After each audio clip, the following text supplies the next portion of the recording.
Cathie Wood has some thoughts on Tesla and Elon Musk. And I think Elon is a maestro of raising barriers to entry with innovation, which that is so much faster than anyone else. Why? Because he's so first principles, physics driven in his analysis of how to approach a new idea, a big idea. So tell me this then, Cathie. I mean, if you look at the cohort of the CEOs that you back, Brian Armstrong, does he hit that bar? Is he above Elon, or is he at the money? You've got Elon, you've got Brian, you've got Tony Wood at Roku. Does anybody come close to Elon, or is Brian Armstrong maybe even at the money with Elon or above? Go, let's just be honest here. Musk is on another level. In fact, in another dimension. That's not to disparage other CEOs, other founders, but come on, bro.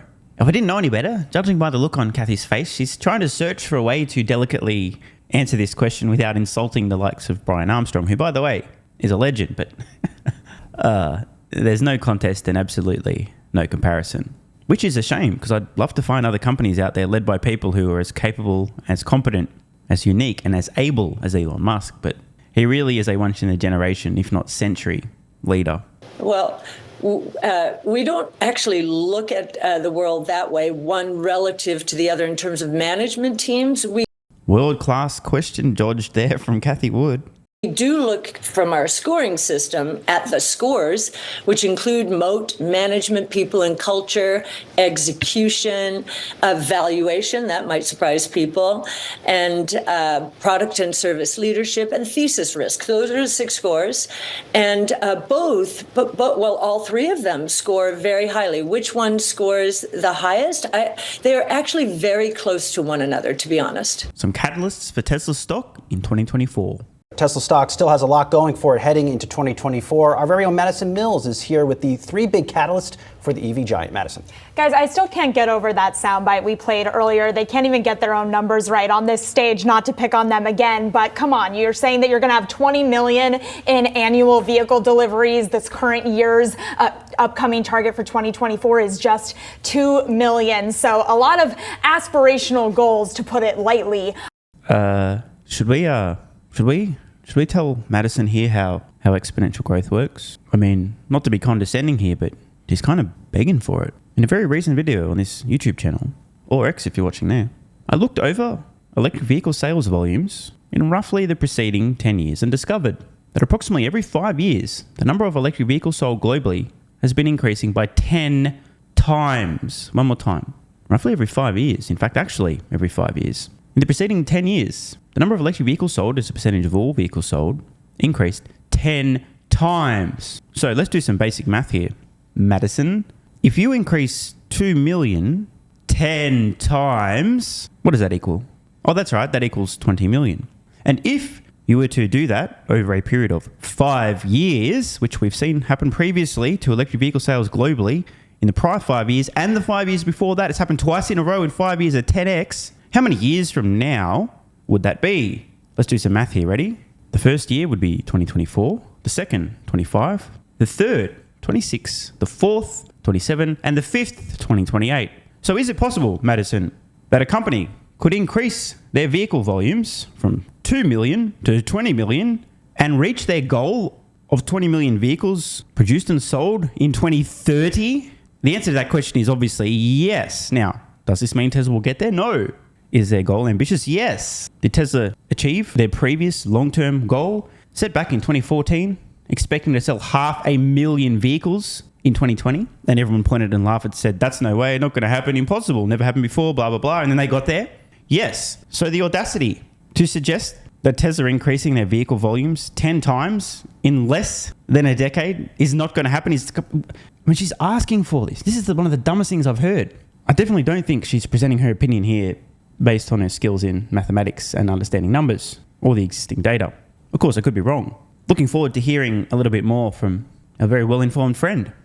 For Tesla moving forward here. Now, having said that, to give them some positive news, guys, I didn't know this. 3 of the 5 biggest vehicle sales in 2022 were actually trucks. So the Cybertruck move for Tesla heading into 2024 could be the thing that saves them when it comes to some of that margin compression that they've continued to mention on their earnings calls. At some point, eventually, when Tesla Cybertruck has ramped up to significant volumes, it certainly will be additive to Tesla margins, but bro, in the next 12 months, it's going to be a massive drag. So I'm not quite sure about the reasoning. Again, we are looking at catalysts for Tesla in 2024, not beyond 24. It's definitely true. There's a huge market for trucks, and the Cybertruck's going to do huge volumes, but it's still got to ramp up. And while it's ramping up, it's going to be a massive drag on margins. Not a positive contributor. Not off to a good start here, are we? Not even 50 seconds in. Let's see what else she's got. But the big question is the next gen batteries for those Cybertrucks moving forward. Also, the ramp up in production of those Cybertrucks. They're expanding their factories in Mexico to allow for some of that production ramp up to continue as concerns about that production volume remain on the street. Now, we also have anticipation of that $25,000 vehicle for Tesla coming in here in the next 6 months to a year. That could be a boon for this name if they're able to kind of expand their market share by allowing for a little bit more of an affordable name. But an affordable product is not always good news for margins. So I'm curious about how they're squaring that with their margin compression concerns that we've heard Elon continue to talk about. More long term, though, guys, we've got the Dojo supercomputer and, of course, Optimus the robot. I can't not mention that. But the question is, these are long-term goals. It feels to me as fantastical as a self-driving car at this point. When am I going to see it? When am I going to be able to get in a self-driving car that takes me to and from the East Village on a Saturday night? I'm an Optimus robot. So you're getting a demo real time. Really? Yes. Is that why you're able to? I mean, I'm not going to lie. I do think that in terms of the cognitive faculties of the Optimus humanoid robot and Brian today, they're pretty close to on par. Nothing further to add. To write on paper here that's actually a computer? No comment, Brad, over to you. You know, as we're thinking about Optimus, the 4680 battery, and then lastly, the Dojo, you talk about a reality check that might need to be had over at the company. They were talking earlier about this year, the Dojo being able to compete with the NVIDIA H1 by the end of this year. Now, we already have NVIDIA iterating on top and already talking about the A100 and the H100. So they're already, again, miles ahead of where the rest of the field, in whatever AI play they're trying to make, catching up with NVIDIA at this point in time here, too. Did you see that robot photo with that B-roll we were just showing? I mean, that is a glimpse of what making, I think, the manufacturing line will look like. There he is, the Optimus robot. That is the future of the Tesla manufacturing line, in my humble view. Who needs to negotiate with the UAW when you got a bunch of robots walking around? Now, that's kind of true. A lot of human production line workers will eventually be replaced by Optimus humanoid robots, and it won't just be in Tesla factories, but that's where it will first occur. Strange mixed bag here from Yahoo. They are mentioning the humanoid robot. They are mentioning Dojo, then going on to suggest that by the time Tesla's started producing Dojo, it's already going to be outdated because NVIDIA continues to innovate. Don't want to rain on anyone's parade here, but you guys... You know, when Tesla unveils something and they tell us they're already working on the next gen version before they've even finished unveiling the current gen. No concerns about Tesla's Dojo chip being left in the dust by NVIDIA. I've got to say, this segment started off pretty poorly, but did improve towards the end. I just have to hear this intro one more time because I can't not. I feel like I'm imagining things. Guys, I still can't get over that soundbite we played earlier. They can't even get their own numbers right on this stage, not to pick on them again. But come on, you're saying that you're going to have 20 million in annual vehicle deliveries. This current year's upcoming target for 2024 is just 2 million. So a lot of aspirational goals, to put it lightly. Someone remind me to revisit this early in 2031 and let's see exactly where Tesla landed. I think they'll be within the vicinity of 20 million, plus or minus about 2.5, probably worst case. And should that occur, check back in early 2032 and see what they did in 2031. Humans are very poor at understanding exponential growth. To emphasize my point, remember, it was 2020. Tesla did 500,000 vehicles delivered for the full year. In 23, close to 2 million. Close to a quadrupling in just a few years. And what if we quadruple 2 million? Any takers? Hello? It's about 8.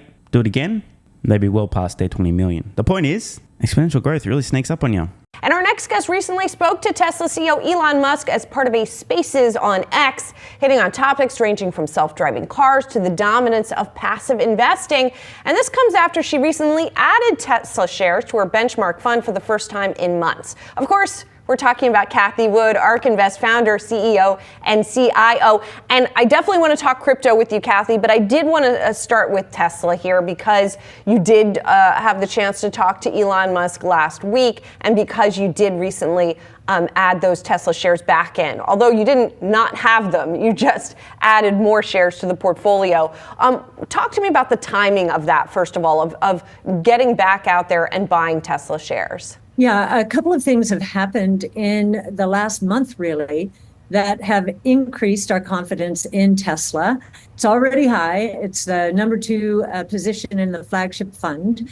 But when we saw GM and Ford really pulling away from EVs until they become profitable, that was telltale for us in terms of share gains available to Tesla. I do have to say, I couldn't in a million years have imagined that we've been hearing companies like GM and Ford slowing down their transition to EVs. I was adamant that the only thing we'd hear from these companies between now and their inevitable bankruptcy filings later this decade were, we didn't realise how much demand there is for consumers to purchase electric vehicles. We didn't realise how much interest there was. We didn't realise how quickly the cost would come down. We didn't realise how quickly the transition would happen. We are massively accelerating our goals for production, investment in electric vehicles, driving costs down. We're increasing our contracts to purchase raw materials. We're going bananas. We're going to speed up. We're going to accelerate our transition to EVs. And then 6-12 months later, the exact same fucking thing again. Oh, geez, well, we thought we'd figured it out now, but it's happening even faster than we thought it was happening a few months ago when we said it was happening faster than we thought. We're accelerating our plans again. And here we are, late 2023. These dumb fucks slowing down. I was so wrong. I mean, I could not possibly have imagined the level of potato we're seeing here. Seems Cathie was a little surprised as well. And it does appear to me that companies like GM and Ford, GM in particular, have decided to go bankrupt slowly rather than quickly, and possibly just milk short-term profits for as long as they can before the companies blow up, in essence waving the white flags entirely on electric vehicles. Now, I do think it's possible that Jim Farley over at Ford may have a trick or two up his sleeve, maybe negotiating some kind of deals we can't even imagine. I suspect FSD licensing is a done deal. More importantly though, it's possible maybe Jim's thinking, you know what, we're kind of fucked. What can we do here? Let's leverage the existing Ford brand and the loyalty of existing Ford customers and get Tesla to produce electric vehicles for us, and we'll slap a Ford badge on it. It'll run on their software and their hardware, and we'll sell it for a slight premium, make tiny margins, maybe stay in business. Now, not saying this is going to happen, but if I were Jim at this point and I just announced a massive slowdown, Jim does seem to be a fairly smart guy. I can't imagine any other way that he moves forward in terms of Ford, because if they don't accelerate their EV plans, they don't have a future.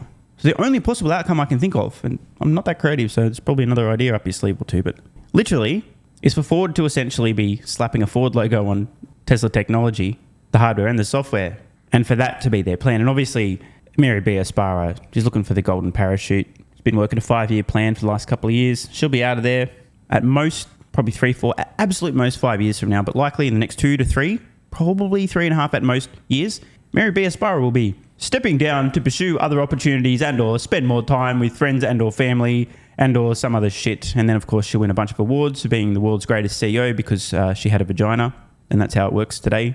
Already recently won Automotive CEO of the Year, despite leading her company to an inevitable bankruptcy. So don't forget that I said this ahead of time, because it is going to happen. She's going to be out of there well within half a decade from now, get a massive, massive payout for her incompetence, and soon after that, GM goes bankrupt. And I suspect every action we're going to see from Mary Barra between now and then is short-term focused. Buybacks, dividends, anything to pump the stock. A few years from now when she gets shit-canned. Well, I couldn't possibly have seen it coming. It's not my fault. Nobody could have seen electric vehicles happening this fast. Plus, we had lots of plans. We tried so hard. It's not my fault. No one could have seen it coming. What's puzzling is that GM and Ford are not going to be profitable with electric unless they scale. And so it's a bit of a puzzling decision. And the other thing, of course... So let me just translate that. Cathie Wood just said that GM and Ford are fucked. Obviously, she can't be so direct, but that's exactly what she said. They're fucked. They're going bankrupt because they've just announced they're slowing down. They're not looking for scale. And if they don't achieve scale, they won't be profitable. And if they're not going to be profitable, how the fuck do they stay in business? The answer is they don't. But we kind of knew this was going to happen one way or another. unlikely to make it regardless. GM has basically shut down Cruise, partly for regulatory reasons, partly out of an abundance of caution on the autonomous side. And by the way, I do just have to take the opportunity to roast ARK Invest. They did invest in GM stock specifically because of Cruise and autonomy. And I said, what the fuck are you idiots do? What are you do? I mean, if you watch the videos, you'll have seen it. You remember that. What the fuck were they thinking? Oh, wait, they weren't. In fairness, at the time I did say, look, it might work out in terms of a short-term play because a lot of investors might get hyped up about GM's inevitably doomed autonomous division, Cruise. So maybe the trade worked out, but my brain's far too small to be trading, especially making bets like that when the ultimate outcome's obvious and not positive. So rest in peace. Does anyone happen to know what happened in terms of ARK Invest's investment into GM? I could look, but can't be fucked. I'm also pretty sure that I mentioned why on earth would you be betting on an extremely distant second, third, or 25th place when there's a clear and obvious winner? Tesla? Doesn't make sense. What are you doing?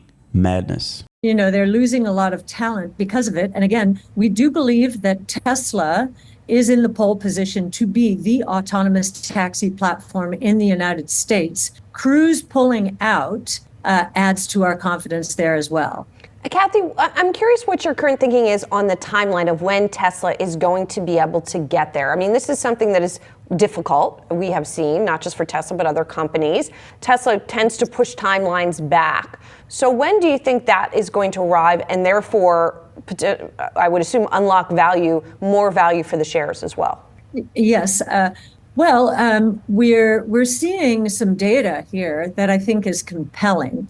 If you look at a Tesla, and this is based on Tasha Keeney's work, one of our analysts on Tesla, if you look at the number of miles between accidents in a Tesla with full self-driving, it's roughly 3.2 million miles. If you look at a Tesla without full self-driving and do the same analysis, it's 1 every 600,000 miles. So a Tesla with FSD is 5 times safer than a Tesla without, and 6 times safer than the average car on the road, which I guess is in an accident. This is on surface streets. It's actually more than 6 times. Is the average car on surface streets is in an accident once every roughly 200,000 miles. So pretty astonishing safety metrics. And on Spaces, when we were speaking to Elon Musk, I was asking him about NHTSA.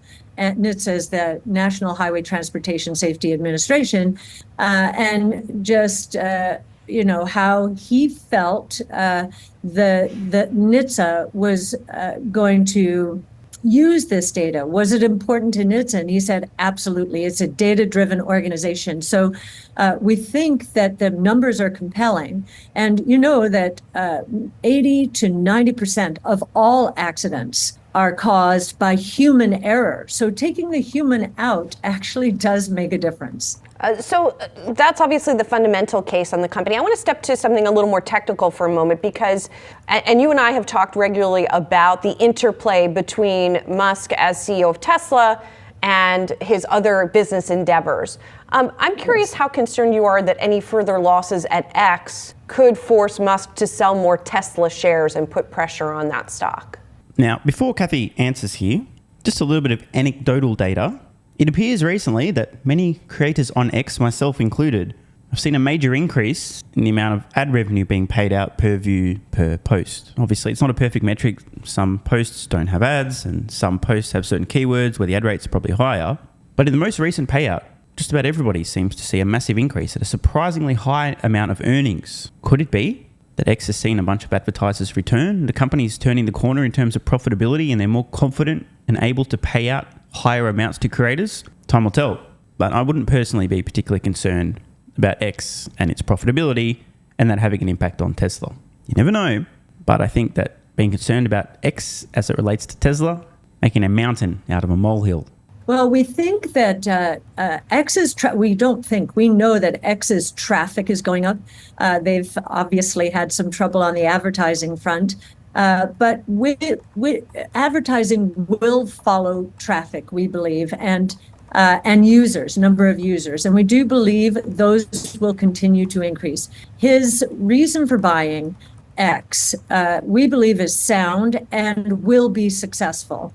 He wanted to preserve free speech in the only really global public town square, so to speak. And it's working. If you look at our business, if you look at ARC, our business has been built by giving our research away on X. X is the most productive social network for us as we are attempting to engage with innovators, people who are out there heads down innovating. We're getting information we would never get from anyone else. It's not inside information.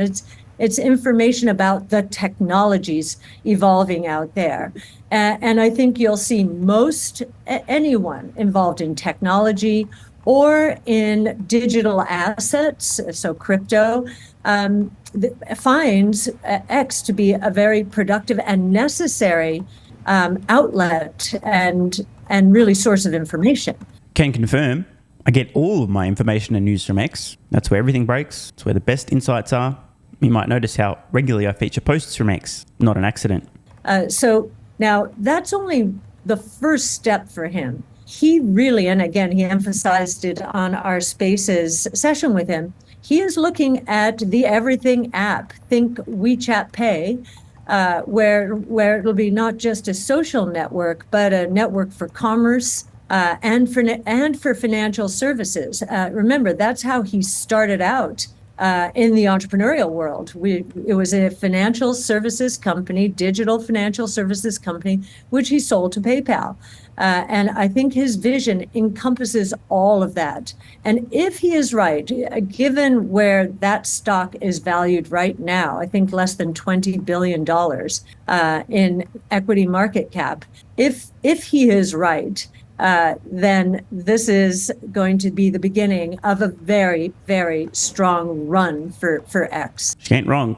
I expect at some point in the future, X will be $1 trillion company. A lot of people think it's just a place to share a few thoughts right now, but long term, it really will be the everything app. And a big chunk of that everything is financial services, transaction accounts, mortgages, buying and selling assets. Shame it's currently privately held. Want more content?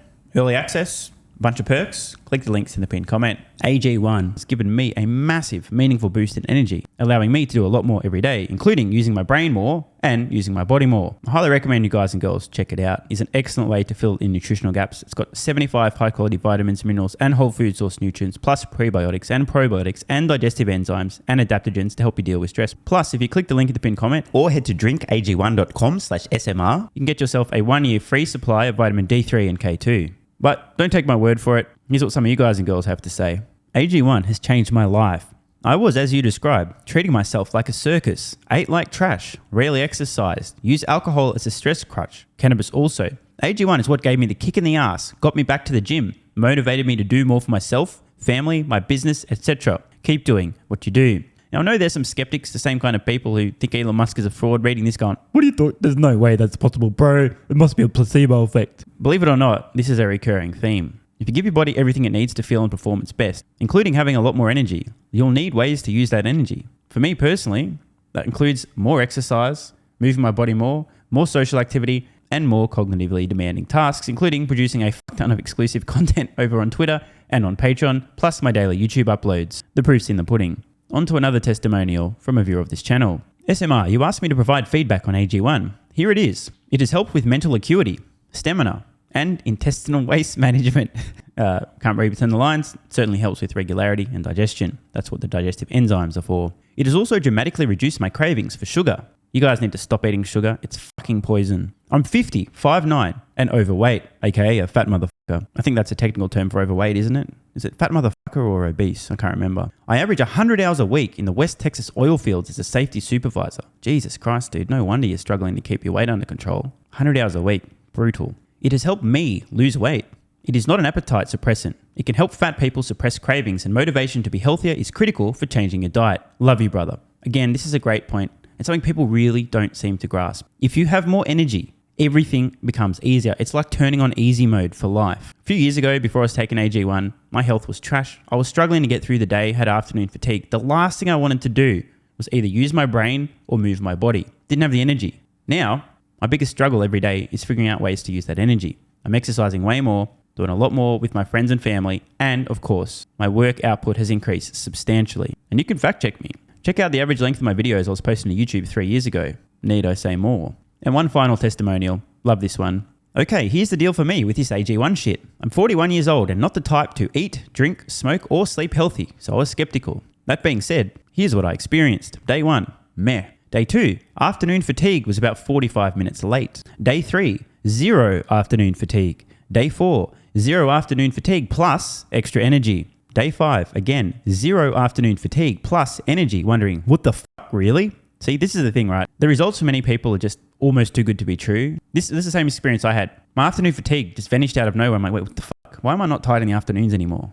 Surely, it's not that AG1, is it? Turns out it was. Day 6 and 7, same thing. Day 8, same thing. Plus, I had the want to get things done around the house that I normally would slack off and not get done. Again, the point, extra energy, you'll need to use it, you'll find ways to use it. Day 9, 10, and 11, and today is day 12.